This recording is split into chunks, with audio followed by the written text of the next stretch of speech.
Para suster, saudari-saudariku yang terkasih dalam Kristus, kita sedang merenungkan dua aspek penting dalam kehidupan kita sebagai religius dalam komunitas, yaitu doa dan persaudaraan. Dan sampailah kita pada aspek ketiga yang penting juga kita renungkan, yaitu kerasulan.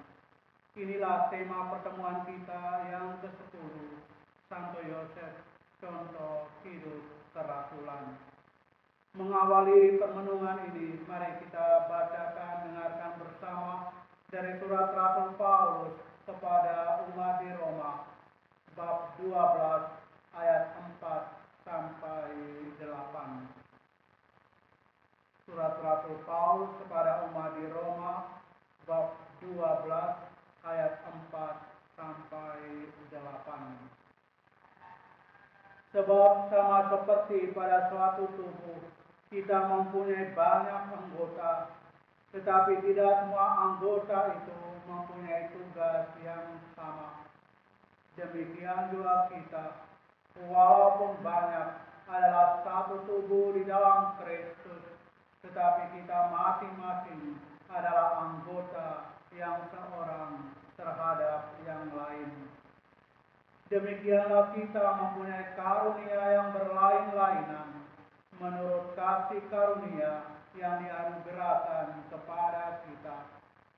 Jika karunia itu adalah untuk bernubuat, baiklah kita melakukannya sesuai dengan iman kita. Jika karunia untuk melayani, baiklah kita melayani. Jika karunia untuk mengajar, baiklah kita mengajar. Jika karunia untuk menasehati, baiklah kita menasihati. Siapa yang membagi-bagikan sesuatu, hendaklah ia melakukannya dengan hati yang ikhlas. Siapa yang memberi pimpinan, hendaklah ia melakukannya dengan rajin. Siapa yang menunjukkan kemurahan, hendaklah ia melakukannya dengan sukacita. Demikianlah sabda Tuhan. Syukur kepada Allah. Para suster, saudari-saudariku yang terkasih, hidup kita sebagai orang Kristiani, sebagai orang beriman, juga sebagai religius, termasuk para suster PR, tidak bisa dilepaskan dari aspek penting ini, yaitu kerasulan. Sehubungan dengan hal ini tentu dalam kaitan dengan tema besar kita, Santo Yosef menjadi inspirasi bagi kita. Sebagai orang beriman, dan tentu sebagai religius dengan tugas dan tanggung jawab kita masing-masing di tengah komunitas, di dalam masyarakat, dan di dalam gereja, kita memberikan waktu dan tenaga kita untuk melayani. Kita terlibat aktif di dalam karya kerasulan. Kita juga sedang memberikan apa yang kita miliki untuk orang lain yang lebih membutuhkan, atau menjadi salur penyalur berkat bagi mereka yang lagi menderita. Sehubungan dengan hal ini, barangkali satu dua pertanyaan mungkin membantu kita untuk merenungkan berkenaan dengan karya kerasulan kita atau pelayanan kita. Pernahkah kita berpikir bahwa apa yang kita buat tidak sesuai dengan harapan mereka, harapan dari orang-orang yang kita layani? Orang-orang yang kita layani, mereka itu mungkin telah dikecewakan ataupun juga kecewa dengan pelayanan atau karya kerasulan kita. Atau sebaliknya, orang-orang yang kita layani telah mengecewakan kita. Kita telah dikecewakan oleh mereka. Mengapa hal itu terjadi? Apa yang kita berikan atau apa yang kita lakukan mungkin tidak sesuai dengan harapan mereka. Sebaliknya juga sikap mereka atau tanggapan mereka tidak sesuai dengan harapan kita. Kita saling mengecewakan. Barangkali hidup dan pelayanan kita. Oleh karena itu, para saudara-saudari-saudariku yang terkasih, ada hal-hal yang pantas kita perhatikan, sehingga apapun yang terjadi tidak membuat kita kecewa, dan juga apapun yang kita lakukan sesuai dengan kemampuan kita tidak membuat kita kecewa juga. Semestinya bukan hanya itu, tetapi juga ada hal-hal yang lebih jauh dan mendalam, yaitu hidup kita, martabat kita sebagai pelayan-pelayan Kristiani. Kita ini adalah hamba-hamba Tuhan. Kita ini adalah pelayan Yesus di dalam kehidupan kita. Oleh karena itu kita perlu mendalami apa arti sebuah kerasulan, apa makna pelayanan dalam kehidupan kita sebagai murid-murid Yesus, sebagai religius. Konsili Vatikan kedua dalam dektrin tentang pembaharuan dan penyesuaian hidup religius, Perfecte Caritatis, menolong kita. Dokumen ini atau dektrin ini menegaskan kehadiran biaran-biarawati yang berorientasi pada karya kerasulan, Perfecte Caritatis nomor 8. Dalam gereja terdapat banyak sekali tarekat religius yang beranggotakan imam-imam atau awam melulu. Yang dimaksudkan dengan awam tidak lain adalah tarekat bruder atau juga tarekat suster, dan membaktikan diri dalam pelbagai karya kerasulan. Kerasulan merupakan bagian dari karunia roh. Kerasulan merupakan bagian dari karunia roh. Kembali ditegaskan oleh dektrin mengenai pembaharuan dan penyesuaian hidup bakti, hidup religius, Perfecte Caritatis. Dalam nomor 8 itu antara dikatakan menurut rahmat yang diberikan kepada mereka, tarekat-tarekat itu dianugerahi kurnia yang bermacam-macam. Jika itu kurnia pengabdian, mereka melayani. Bila kurnia ajaran, mereka mengajar. Jika kurnia untuk menasihati, mereka menasihati. Siapa yang memberi, melakukannya dengan ikhlas. Barang siapa mengamalkan belas kasihan, menjalankannya dengan gembira. Sebagaimana yang juga kita dengarkan pada awal permenungan ini, yang diambil dari surat Rasul Paulus kepada umat di Roma, bab 12 ayat 5 sampai 8. Memang ada bermacam-macam karunia, tetapi hanya ada satu roh. Surat pertama Rasul Paulus pada umat di Korintus, bab 12 ayat 4. Kerasulan selanjutnya yang kita lakukan sesungguhnya bukan atas nama diri kita sendiri, atas nama gereja. Sebagai religius kita ada dalam gereja untuk gereja. Kembali dektrin Perfecte Caritatis, dektrin mengenai pembaharuan dan penyesuaian hidup religius, kembali menegaskan dalam tarekat-tarekat itu hakikat hidup religius sendiri mencakup kegiatan merasul dan beramal kasih. Sebagai pelayanan suci dan karya cinta kasih khusus yang oleh gereja dipercayakan kepada mereka dan harus dilaksanakan atas nama gereja. Karya kerasulan, apapun yang kita lakukan di dalam komunitas religius harus dilaksanakan atas nama gereja. Selanjutnya, karya kerasulan itu dijiwai dengan semangat religius dan luapan persatuan mesra dengan Allah. Karya kerasulan kita sekali lagi dijiwai dengan semangat religius dan luapan persatuan mesra dengan Allah. Oleh karena itu, seluruh hidup religius para anggota diresapi dengan semangat merasul. Sedangkan segenap kegiatan merasul dijiwai oleh semangat religius.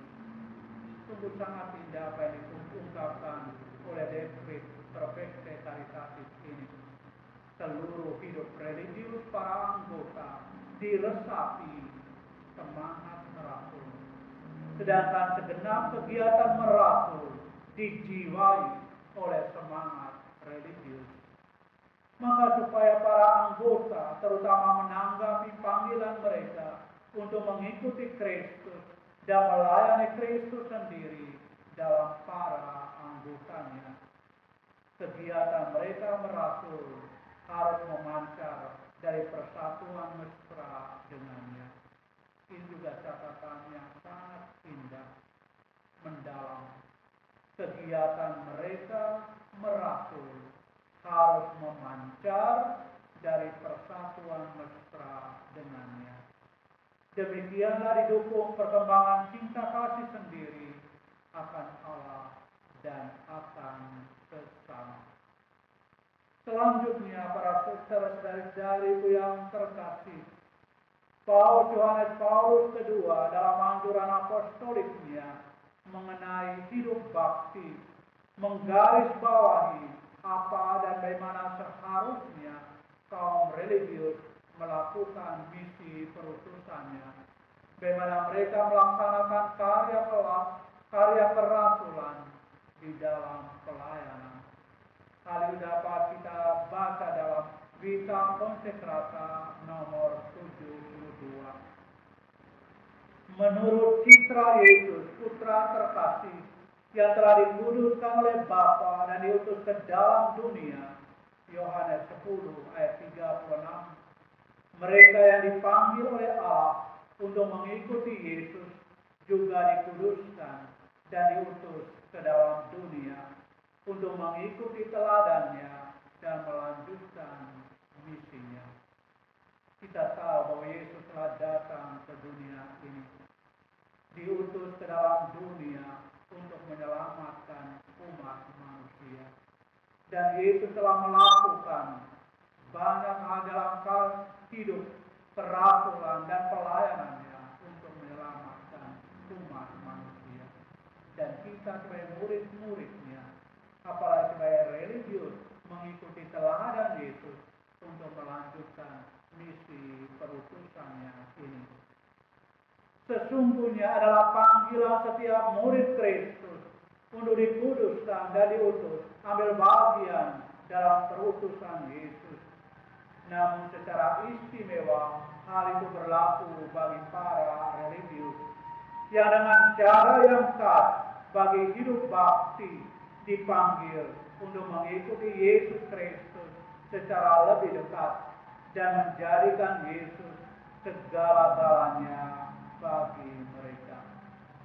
Panggilan setiap murid Kristus untuk dikuduskan dan kemudian diutus, ambil bagian dalam perutusan Yesus.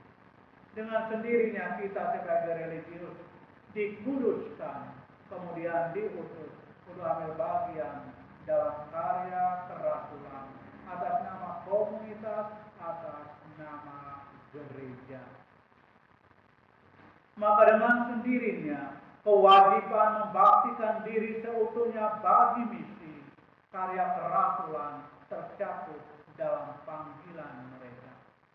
Oleh karena itu mau tidak mau sebagai religius, sebagai murid-murid Yesus, kita membaktikan diri seutuhnya bagi karya kerasulan, bagi misi perutusan.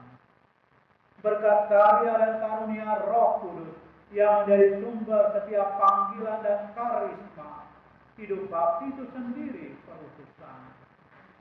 Seorang religius dari tarekat manapun ada bukan untuk dirinya sendiri, melainkan ada untuk gereja yang terwujud nyata dalam karya kerasulan demi umat dan untuk umat dalam gereja. Berkat karya dan karunia Roh Kudus yang menjadi sumber setiap panggilan dan karisma, hidup bakti itu sendiri sebuah perutusan, seperti juga seluruh hidup Yesus. Yesus hadir Yesus menampilkan dirinya dalam kehidupan kita, dalam pelayanan seutuhnya untuk kita manusia. Penghayatan kerasulan ditopang oleh pengikraran kaul-kaul religius. Karena dengan kaul-kaul religius itulah menunjukkan bahwa kita ini pelaku hidup bakti. Semuanya itu membebaskan para religius untuk sepenuhnya mengabdi kepada Injil.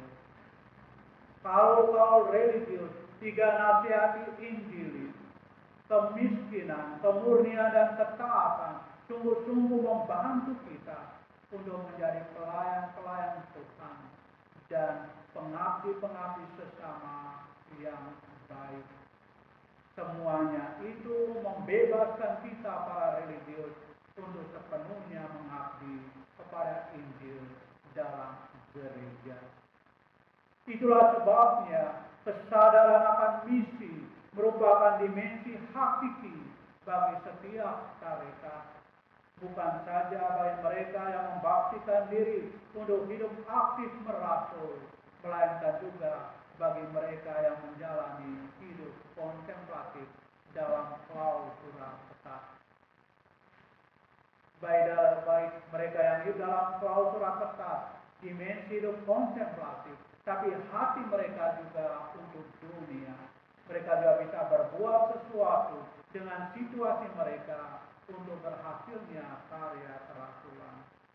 Maka tidaklah mengejutkan para suster saudari-saudariku yang terkasih, Santa Teresia dari kanak-kanak Yesus, yang notabene adalah seorang suster dari klausural ketat, suster kontemplatif dari daerah Carmel, Lisieux, Prancis, tapi hatinya mencakup seluruh dunia. Ia mempunyai kerinduan yang besar menjadi misionaris. Tapi kemudian dari biara kontemplatif, biara klausural ketat itu, dengan caranya yang bisa ia buat melalui doa dan korban, ia mempersembahkan, ia membaktikan seluruh dirinya bagi Tuhan untuk gerejanya, berdoa bagi para misionaris dan karya-karya misi seluruh dunia.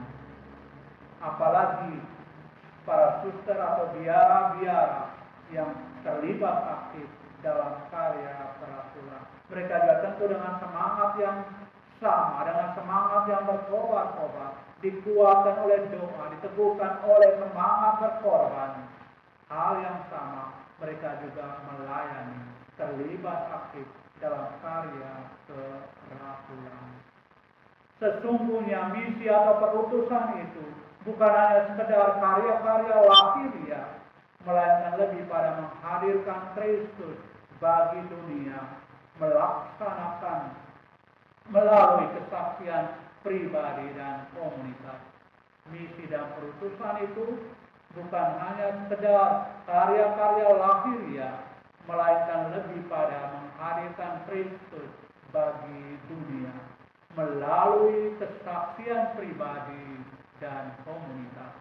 Inilah tantangannya sekaligus tugas utama para pelaku hidup bakti. Semakin para anggota hidup bakti membiarkan diri ia menyerupai Kristus, semakin Kristus dihadirkan pula dan berkarya di dunia demi keselamatan semua orang. Semakin para anggota hidup bakti, orang-orang biara, para religius ingin menjadi serupa dengan Kristus. Sungguh Kristus dihadirkan untuk berkarya di dunia demi keselamatan banyak orang.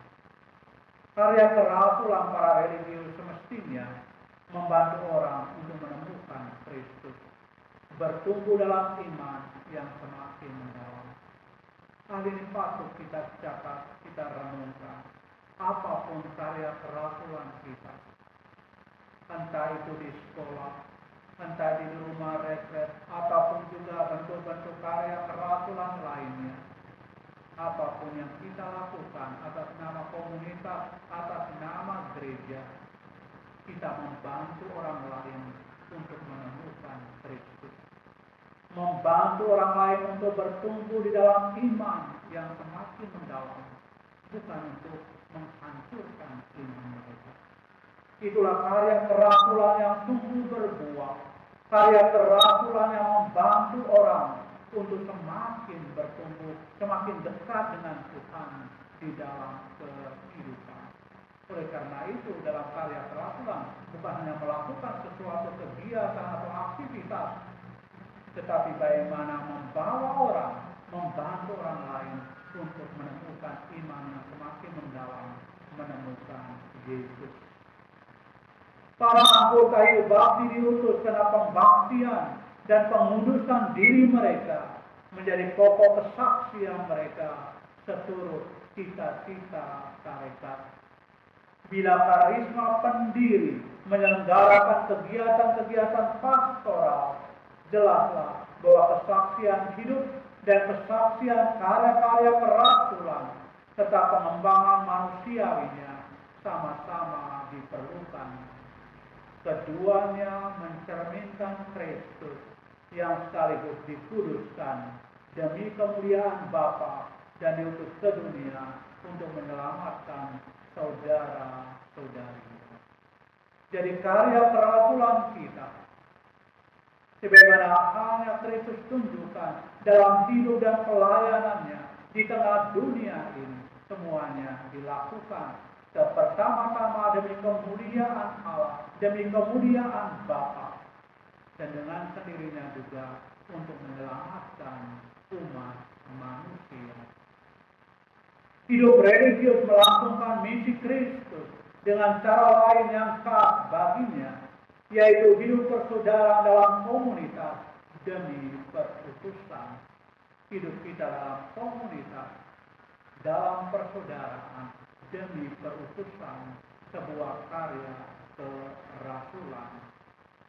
Para religius baik pria maupun wanita akan makin utuh mempertaruhkan diri demi kerasulan, semakin mempunyai semangat berkorban, sebuah kemartiran, semakin dedikasi mereka terhadap Tuhan Yesus bersifat pribadi, semakin hidup berkomunitas mereka bersifat persaudaraan, dan semakin peran serta mereka dalam misi khusus tarekat menjadi penuh semangat. Para religius baik pria dan wanita akan makin utuh mempertaruhkan diri demi kerasulan. Itulah semangat pengorbanan, semangat seorang martir. Dan itu juga membuat dedikasi mereka terhadap Tuhan Yesus semakin berkobar-kobar, dan dengan sendirinya juga bagaimana karya kerasulan tarekat, hidup komunitas juga semakin diperkuat. Tuntutan zaman dan tanda-tanda zaman mengundang para religius untuk berani menjatuhkan pilihan dalam karya perutusan mereka. Allah dalam penyelenggaraannya yang penuh kasih memanggil para religius untuk menyajikan jawaban-jawaban baru terhadap masalah-masalah baru di dunia masa kini. Kita tahu dengan perkembangan zaman, perkembangan dunia yang semakin maju, tentu juga tantangan-tantangan baru, kerasulan-kerasulan baru, kreativitas-kreativitas baru untuk menjawab kebutuhan umat semakin diperlukan. Tuntutan zaman dan tanda-tanda zaman mengundang para religius untuk berani menjatuhkan pilihan dalam karya perutusan mereka.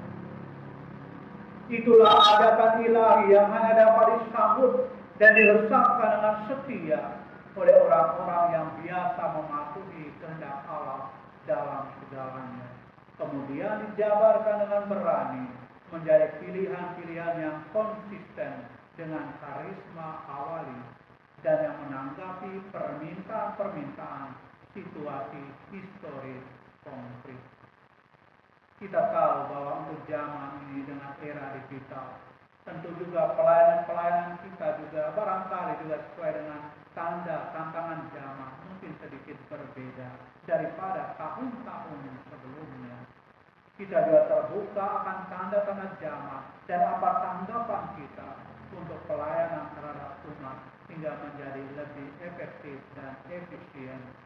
Tapi segala-galanya kembali demi kemuliaan Allah dan demi keselamatan umatnya. Menghadapi sekian banyak masalah mendesak yang kadang-kadang agak membahayakan atau bahkan melanda hidup bakti, mereka yang dipanggil untuk itu sudah semestinya menyadari komitmennya. Kita para pelaku hidup bakti mesti menyadari komitmen kita untuk menampung dalam hati dan doa kebutuhan-kebutuhan seluruh dunia. Sementara kita berkarya penuh semangat di bidang-bidang yang digariskan oleh karisma pendiri. Oleh karena itu ada kesetiaan terhadap karisma pendiri, tapi juga ada kreativitas baru, menemukan cara baru di dalam karya kerasulan kita yang tentu tidak menyeleweng dari karisma awali sebuah tarekat teristimewa, karisma Putri Rena Rosari.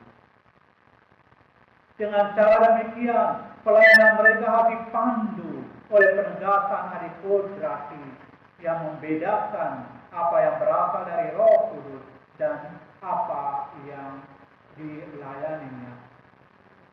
Penegasan adikodrati yang membedakan apa yang berasal dari Roh Kudus dan apa yang dilayani.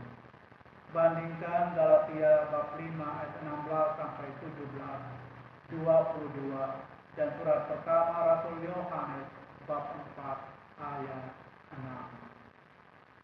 Melalui kesetiaan antara peraturan-peraturan dan pedoman hidup, penegasan rohani itu memelihara persekutuan sepenuhnya dengan gereja.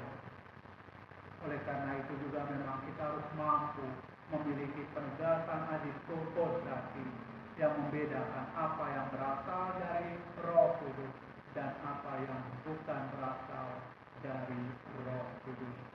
Suatu penegasan tentu masuk dalam doa yang mendalam, penegasan rohani. Dengan demikian hidup bakti tidak akan membatasi diri pada menafsirkan tanda-tanda zaman, melainkan akan mendukung juga usaha menjabarkan dan melakukan inisiatif-inisiatif baru dalam mewartakan Injil dan karya kerasulan lainnya di dalam menghadapi berbagai situasi zaman sekarang. Semuanya dijalankan dalam kepastian iman bahwa Roh mampu memberikan jawaban yang memuaskan bahkan terhadap soal-soal yang paling rumit. Kita harus percaya terhadap soal-soal yang paling rumit. Di dalam misi perutusan karya kerasulan, kita tahu Roh Kudus mampu memberikan jawaban. Kita hendaknya selalu ingat apa yang diajarkan dan dihayati oleh tokoh-tokoh kerasulan kita. Kita perlu percaya akan Allah, seakan-akan semuanya tergantung daripadanya, dan sekaligus juga bekerja segiat-giatnya, seolah-olah segalanya tergantung dari kita. Dalam karya kerasulan, juga dalam pelayan, kita mesti sadar akan dua aspek ini. Percaya akan kekuatan kasih Tuhan, tapi juga usaha yang sungguh-sungguh dari pihak kita manusia. Kita perlu percaya akan Allah, seakan-akan semuanya tergantung daripadanya, tapi sekaligus juga bekerja segiat-giatnya, seolah-olah segalanya tergantung dari kita. Para saudara-saudariku yang terkasih, selanjutnya kita akan melihat mengenai Santo Yosef dan karya kerasulan. Sebagaimana kita tahu, Santo Yosef ini tidak banyak bicara. Dia diam. Tidak ada satu kata pun keluar dari mulutnya. Tetapi dalam diam, ia berbuat banyak. Dalam diam, ia melakukan sebuah kerasulan. Dalam diam, ia melakukan pelayanan.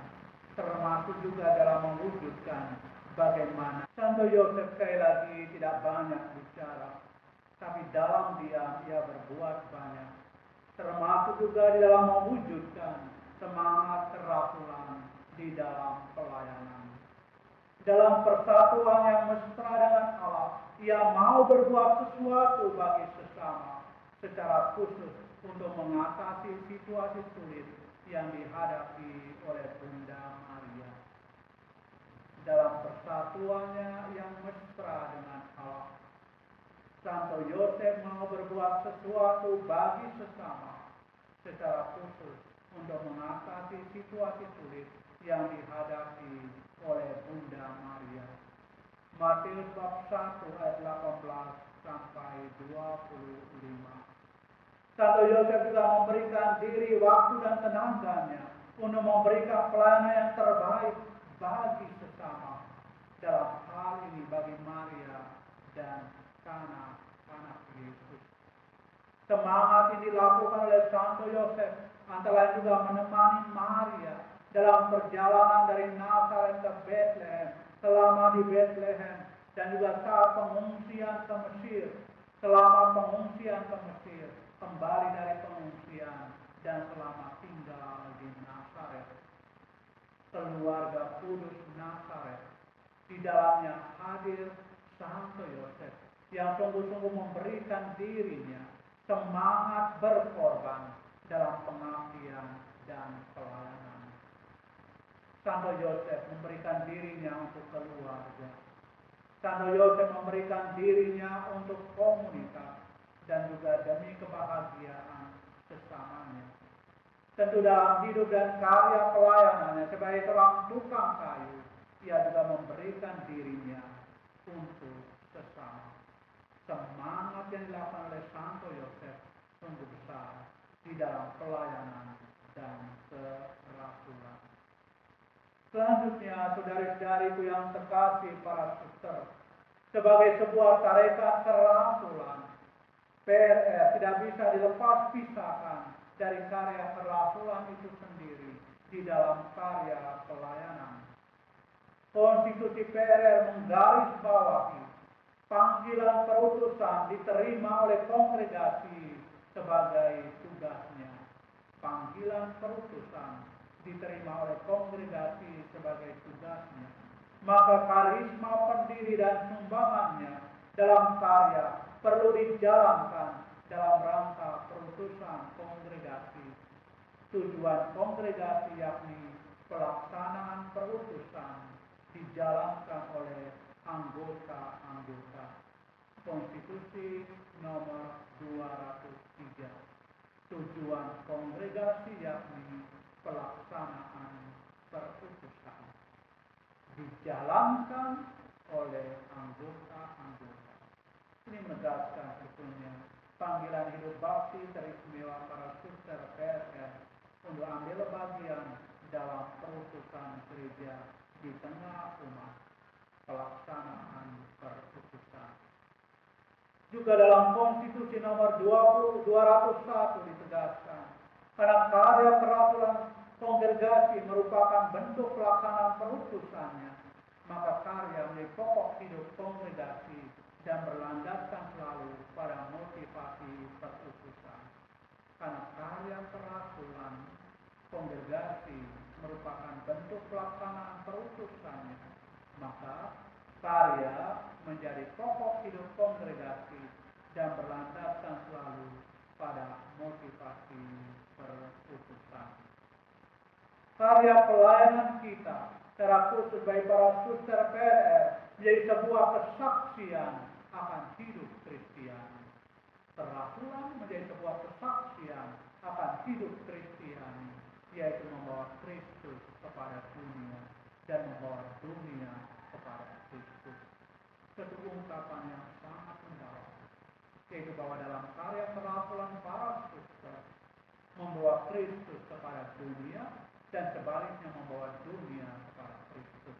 Dan sebagaimana tadi juga saya katakan bahwa dalam karya kerasulan kita, karya perutusan kita, membantu orang lain untuk bertumbuh di dalam iman, menemukan Yesus.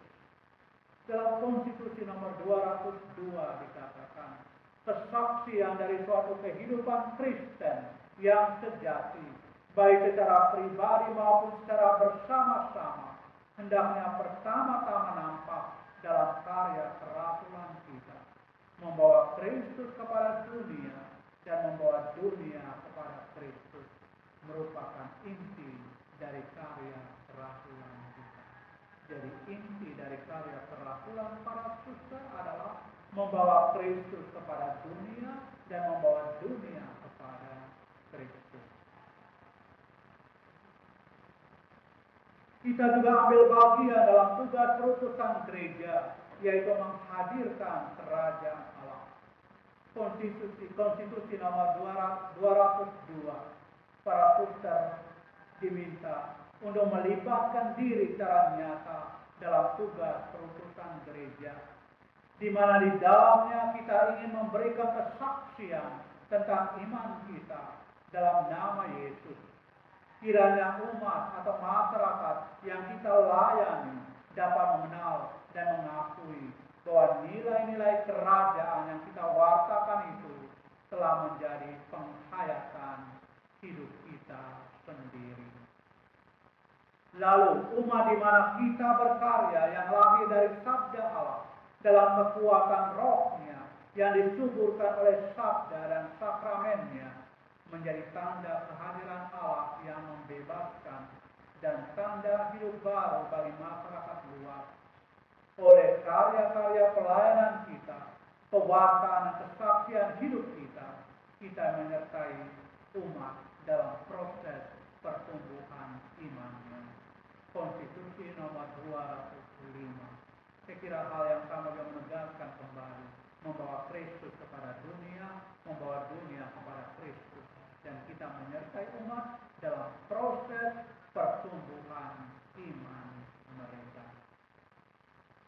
Lalu karya merupakan sarana kesatuan kita dengan Kristus, karena sebagai tempat mengalami Allah bagi kita, pun bagi mereka yang kita layani dengan karya itu, supaya hal ini dapat tercapai, sikap kontemplasi dalam aksi menjadi pokok usaha kita dari hari ke hari.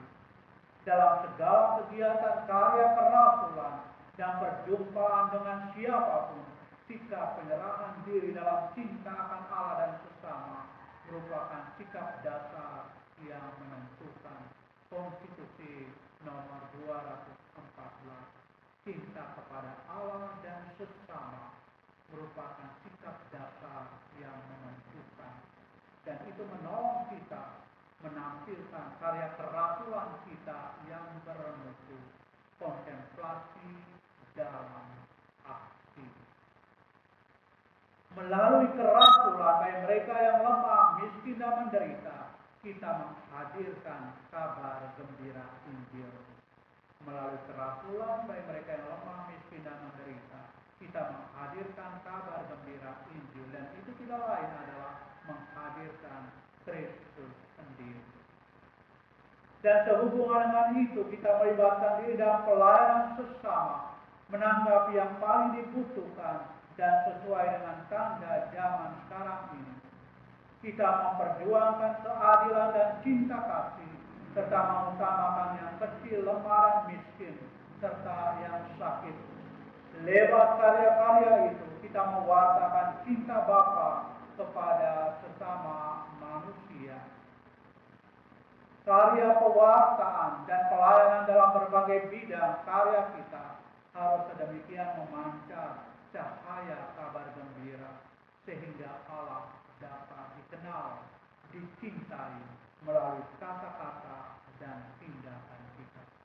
Sungguh sangat indah karya pewartaan, karya pelayanan dalam berbagai bidang karya kita harus sedemikian memancarkan cahaya kabar gembira. Untuk apa?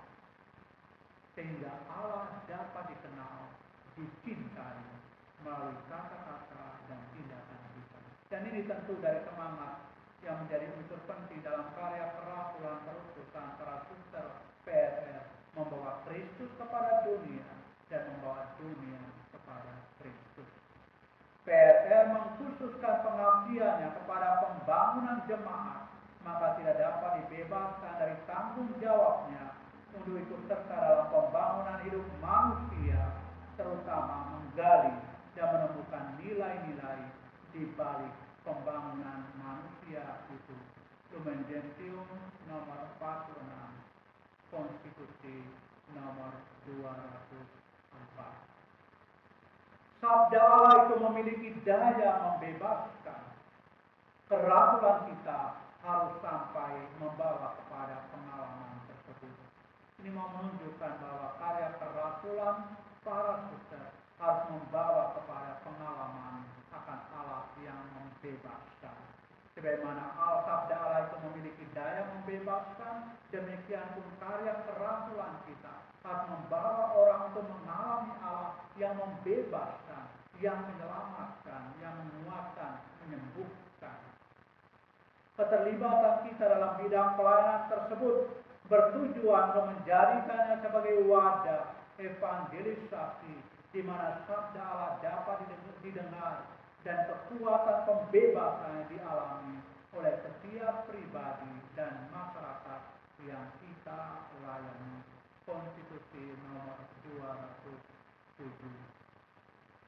Para saudara-saudariku yang terkasih, sikap dan tindakan Santo Yosef dalam hidupnya memiliki semangat yang sungguh mendalam dalam karya kerasulan, yaitu bagaimana membawa kabar gembira bagi sesama, dan apa yang dilakukan mengalir dari pengalaman akan Allah, dari kesediaannya mendengarkan sabda Tuhan, kesedia untuk mendengarkan kehendak Allah dan mewujudkannya di dalam kehidupan.